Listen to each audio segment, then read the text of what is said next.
pretty decent view, right? Back at the Mr.Jones project, this never-ending rust repair metalwork deal. What I'm going to attempt to do here today is make these pieces. These are the rear pieces of the rear wheel wells. And look, I know we could have bought inner wheelhouses and spent, I don't know, a couple $100 and, you know, because I want to save this upper part, so we would have cut off the lower part. But let's put the fabrication skills to a test. We're going to try to make this piece out of one piece. We're going to stop right here, and I'll make this back flared tail that connects to the outer quarter panel, lower quarter panel, and the inner trunk drop down. That'll be a separate piece. And there you have it. After a couple minutes of some careful grinding, there's the piece that I need to duplicate out of one piece. So obviously, I don't really know how long this is unless I were to pound it totally flat, which is not what we want to do because we want that shape. So I'm going to take some paper. I think I'm going to tape it to the furthest corner, wrap it really, really tight, and then trace it out and cut it. And in theory, that paper will be the overall length of what I need this piece to be. And then I'll just take that piece of paper, mock it in here, make sure it fits the space that I want it to fit. That I can lay back out nice and flat on my other piece of sheet metal. And then we just, you know, we make the magic happen, folks. Right. Maybe I should have recorded that, but this will give you guys an idea, right? So here's just some folder material that I used, well, arts and crafts class. This is the flat piece of sheet metal. How do we transpose this shape onto the sheet metal, right? So what I did is just take this paper and tape it to this. And now you can see that we have the dimension here. We have the shape, rather, of what we need. And we can bend the paper any way we want. Okay, so we know that the paper is long enough. So now we just take this piece of paper and we put it on our sheet metal. The key is to bend this new metal to match this. So you don't want to mess with this. All right, you don't want to take it off, and you want to preserve that because you got to match that. You start messing with that thing, and then you don't know where the heck you're going. All right, got this piece made off of that. Now we'll trace this onto the sheet metal. We'll cut that as accurately as we can. We, meaning me and my grinder. And then we'll start playing around with some, you know, bending techniques. Kind of looks like we're making swords or something over here. But again, you can cut curves with a regular grinder. Just go real slow and multiple passes. Don't try to do it in one shot. Just keep scribing it, and you'll get it. I left this end intentionally long over here because I want to really try to fit it better to the original, you know, to the first piece that I put in.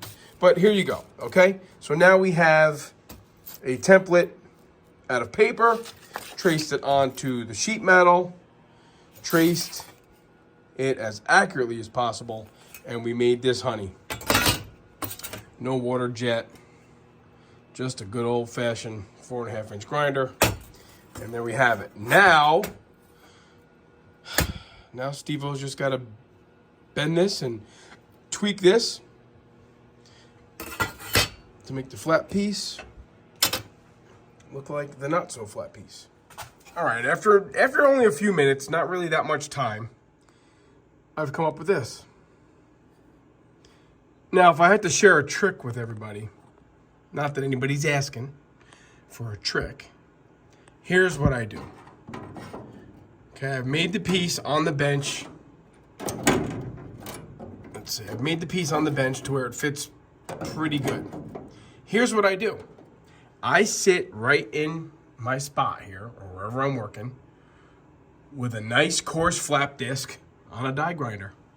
And I sit here and I massage and I play and I grind and until I get this fitting exactly how I want. I guess that would be my trick. I don't spend hours and hours and hours at the workbench making something that I hope is going to fit.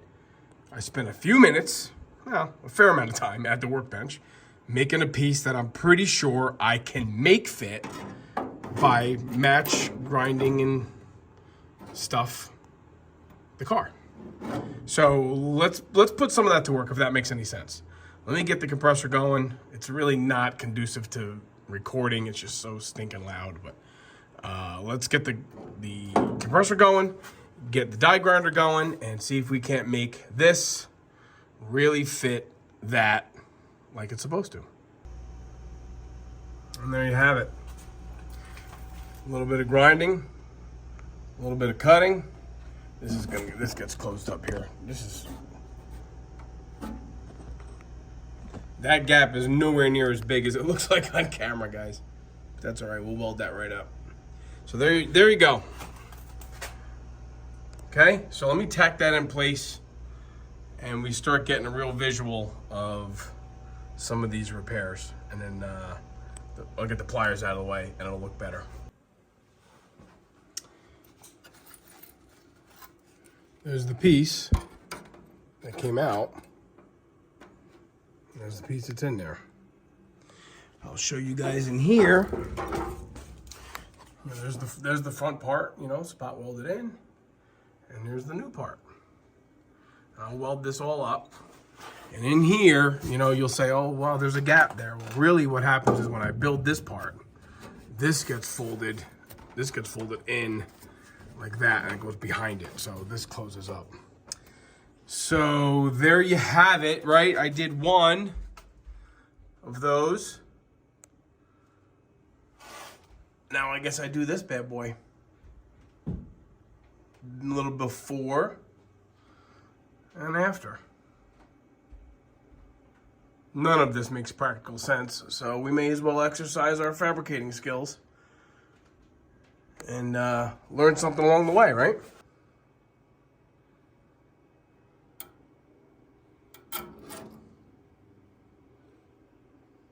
Pretty happy with the progress this evening. I have both of these parts tacked in.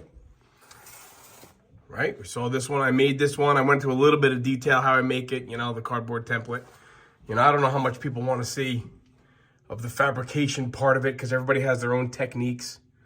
But I just want to show off progress. We definitely have new metal going in, building this old car back piece by piece. Again, we probably could have bought reproduction rear wheel wells, cut out the portions that we wanted, trash the rest because I really want to save the original ones. But, you know, as I've been told the other day, what's the fun in that?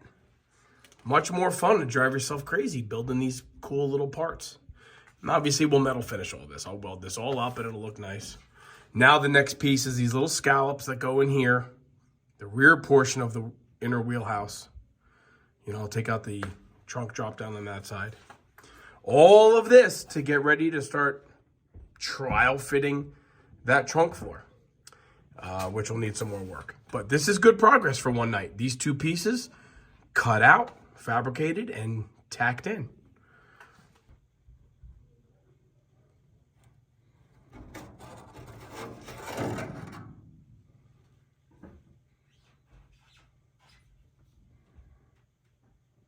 Just giving a different angle here.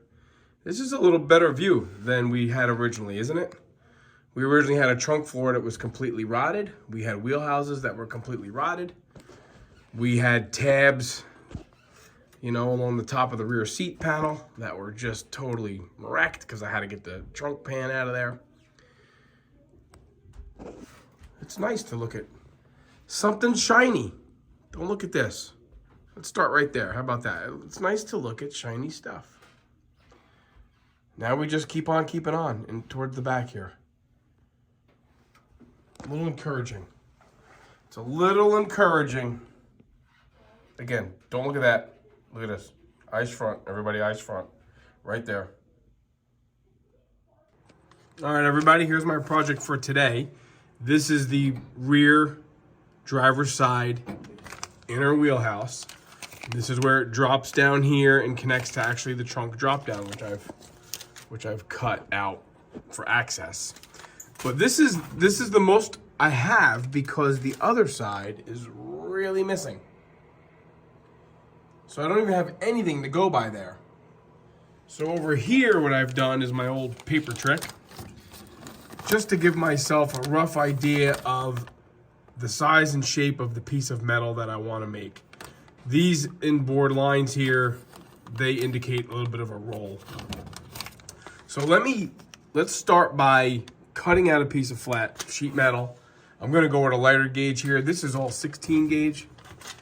I'm gonna go with 18. I might even have something even lighter here to maybe just play around with and see what's involved. It's a pretty elaborate piece. It's got a kink here. It's got a 90-degree here, which spot welds to the outer wheelhouse. Obviously, it flares down and spot welds to the lower quarter, and this is where the trunk drop down spot welds to it. So, and then it has to roll over and connect, you know, reach down to this. Okay, so that's what I'm working on. I'll show you guys progress once I have kind of a system figured out. Kind of keep things in order here. Let me show you the piece of metal that I made. And those curves, you can see, loosely duplicate. Actually, it goes like that. You know, really where I want the lines to be, as far as that bottom shape. But obviously, you know, this is completely and utterly flat. Pretty useless. I got to make it fit in there. So again, just to kind of keep things in order and show how things go. If they go well. If they don't go well, I'm not going to show you. We'll start over. So in literally 2 bends, I bent the 90 on the left side, and I bent that top portion there. In literally 2 bends, I now have something that's starting to look like it might fit already. Obviously, I need to take this area here and put an outward curve on it. So that's just gonna be good old-fashioned beating it up. It's a lot easier when you have the old part cut out. So I went ahead and did that. And I used my nice repurposed old bath mats that I use for shaping metal. So now we have this piece. I just gotta have it shaped like that, right? You guys can't really see. There's a pretty good bell in that. Obviously, flat won't work. So let me give this some persuasion and report back. I am telling you, this was not fun. This was not fun. This is making buying inner wheelhouses sound like a real bargain, but there's the piece. There's the piece. So I think I'll cut that piece I previously put in there to land right on that edge. I think I am gonna cheat a little bit. I'm gonna just put a hole in this. I'm gonna spot weld it to that original flange on the wheelhouse. But that all fits pretty good right there. I'm gonna clamp it in place and you guys will get a better idea of how it looks. In theory, it'll look like a continuous wheelhouse, except for that humpity dumpity there. Okay, well, so it's held in place with, you know, some clamps. And let me tell you that I don't hate it. I don't hate it. I'm not quite sure what I got going on there, but this is how, oh boy, this is how the trunk drop down goes in. Just to show you guys what really is visible at the end of it all. And that's gonna get spot welded like that. And let's not forget that a trunk floor gets welded all into here. So I don't hate it. It's pretty good, man. It's pretty good. And again, there are a couple hammer dents in there, but it doesn't look so bad. This is not as big of a, it's funny what the camera does. This is not so bad. Let me get it tacked in and I'll do a little bit of cleanup on it.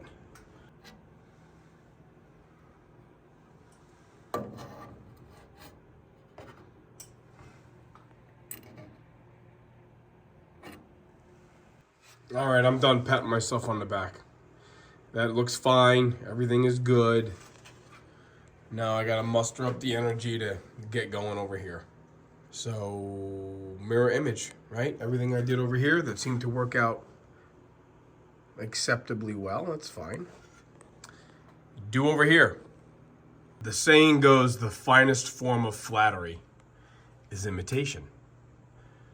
So when you're happy with making a piece like that, try and imitate it. Try and make another piece that looks just like that. So that's what I'm getting hung up on. You know, I have the reveal kind of the way I want it. I have the overlap how I want it. And I'm really just getting my brain all jammed up on making this piece exactly match that piece. Because you're going to see so much of this when it's all put together, mind you. All right, just wanted to show a little all the hammer marks and all the gnarliness, and then I'm going to grind this thing up. And just a few minutes ago, that was a flat piece of metal. I guess what I should have done, I guess there's a lot of people that would have liked to see how I pulled this off. You know, I just always say to myself, you know, I'm not looking to do a tutorial here. You know, I'm not looking to tell people how to do things. I guess I like to share how I do things, but maybe people are more interested in actually seeing how I did it. I could tell you how I did it, you know, starting with a flat piece of metal and just kind of introducing the shapes as I wanted it and chasing up, you know, catching up to it. What I can tell you is that that's my first shot at that side and this is my first shot at this side. And, you know, I'm no professionally trained, you know, metal fabrication guru. So I guess that's where I say, yeah, nobody really wants to watch what I'm doing. Let me tack this in and call that done. I guess what I'm getting at is, I feel like if everybody's bored or getting bored of watching me cut rust and create something out of nothing here, I gotta share. I'm getting a little bored as well, but there's no shortage of this here. So who's ever hanging in with us, who's ever sticking around to watch me pull this off, hopefully I can, I appreciate that. We appreciate that. And I'm trying to just spare you guys all the little things that go along with this. All right, let me just start showing you guys some shiny metal. Maybe that's what is gonna keep people, you know, interested in the project here.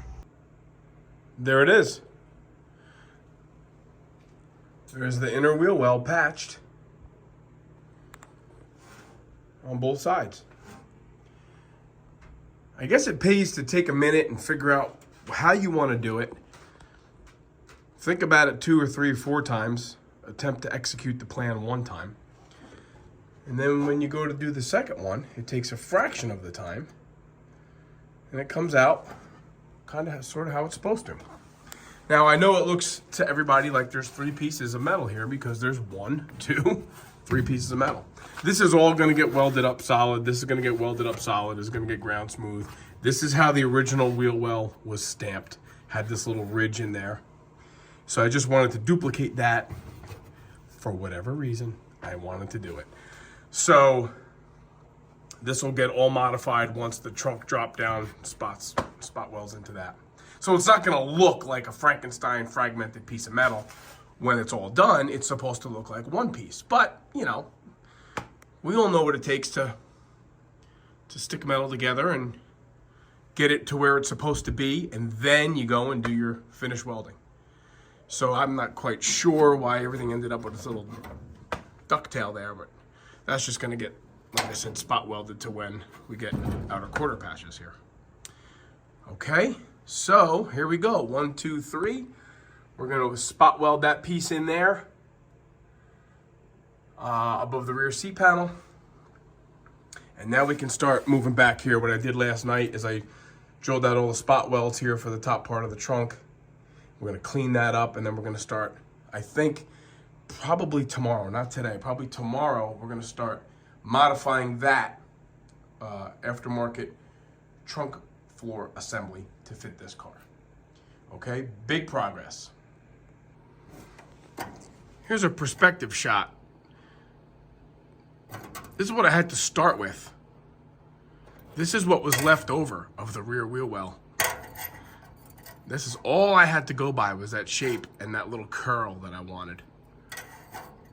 So on the, what is this, the passenger side, obviously much, much, much worse than the driver's side. I was actually concerned about right up here was the wheelhouse strong enough to weld to right there? And obviously it is. So that gives some before and after, right? People like these kind of videos, I guess. That's what you start out with. And that's what you end up with. And the same goes for over here. See, I had a lot more to go with on this side. I had a lot more to go with. But still in all, quite a fair amount of work. This one took me more than a couple of hours. This one took me about an hour. So, no, I'm not gonna do that ever again. I'll buy the inner wheel wells and I'll cut off the bottom parts. In a perfect world, that's what we would do. But, I don't know. I guess we're of the mindset here, we're gonna stitch this thing together, literally piece by piece. I get a little carried away when I start working, and I don't inherently start recording, and I should. Joe's gonna yell at me, but what I did here this afternoon, I welded the piece in it I don't ever want to talk about anymore, the tab from the aftermarket rear seat pan. You can actually see on the other side, I spot welded. I don't feel like crawling around the other side. So it's all spot welded through here, you know, where I punched holes, and then I welded the tab. Maybe I won't show you that. And then when I figured, well, I got the welder going, let me spend some time here, and this is what it looks like when you start spot welding. You know, you can't, for those people who don't weld sheet metal a lot, you know, we're not welding I-beams here, so you can't just start, you know, and stitch weld that stuff. You have to tack weld it in, like I've done over here. And then, you know, you've seen a million people do it. You know, they weld here and weld there. You don't need me to tell you what to do, but it's tedious, man. It's really tedious. And you gotta have the blowgun to cool it all down. And, you know, it looks ugly as heck, and you're not stacking dimes here, guys. Let me show you what it looks like on the other side. Can you see in there? So you can see there's still pockets of daylight here that have to be touched up. And this is what the opposite side of what you're welding, you know, should look like. You should have, you know, evidence that you're getting good heat into the new metal and the old metal and all that good jazz. But, you know, that's a pretty decent view, right? So I'm just going to work on this pretty boring stuff here while I think we got good news. We have found trunk drop downs, or at least the company that advertises them. So that's good news. So let me just keep wrapping up this stuff while we're waiting for more parts. Really what I need is more parts. We've decided to get new trunk drop downs, and we're going to try to source that. Oh boy, that's an ugly, ugly view, man. And we're going to try to source that rear cross tie, this bad boy, so that I don't have to spend a week, you know, creating something out of this for this. All right, I'll send this off to Joe, and I'm just gonna keep working. Okay, step one of metal finishing. I just got a couple little pinholes that show daylight. I wanna make sure I get them, and then I'm gonna work on filling this in and regaining that shape. Kind of started to do it right here. This is the union of these two pieces. That's pretty nice. Again, the trunk floor flange gets welded on there. Whatever, if I'm doing it, I'm gonna do it to the best of my ability, I guess. And then we come down here, and it's just the trick that I do. I don't know if it's a trick. You know, I spot weld everything. Then I take my die grinder with a cutoff disc, and I just nibble away at the weld. And then I get the weld down, and then I just kind of shine it up with a mini flap disc. You don't want to get in here, guys, with a 4.5 inch grinder, because what you'll end up doing is you'll end up, because the weld is going to be much harder than the sheet metal, and you will, I promise you this, you will burn holes in the sheet metal with your grinder. Joe figured that out on the firewall a little bit. You got to be real careful grinding the metal to match the weld. That's not really what you want to do. You want to grind the weld to match the metal. So it takes a lot of time. It's just like anything else, like cooking dinner. Eating it is the easy part. Welding this stuff in is easy.